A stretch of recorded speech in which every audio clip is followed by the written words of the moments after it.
चला तर आज आपण बघणार आहोत गव्हाच्या पिठापासून शंकरपाळी.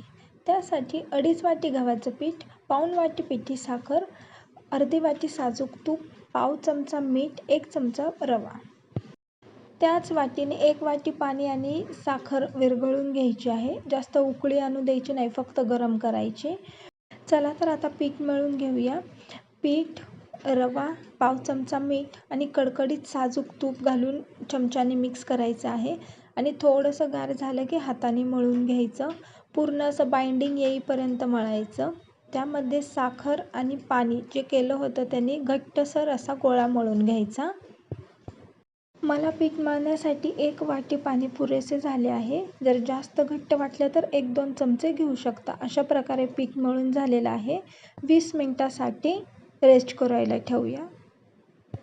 20 मिनिटांनी गोळा अगदी मऊ भिजलेला आहे. एकदा थोडासा मळून घ्यायचा. त्यानंतर मी याच्यात 2 लाट्या करणार आहे. चला तर आपण आता लाटी लाटून घेऊयात.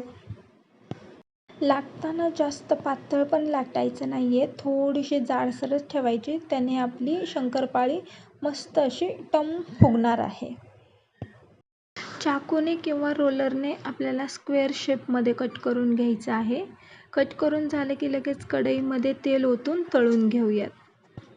मीडियम फ्लेमवरच आपल्याला सगळी शंकरपाळी तळून घ्यायची आहे आणि जास्त करपवायची नाही आहे. अगदी हलका गोल्डन ब्राऊन कलर आला की काढून घ्यायची.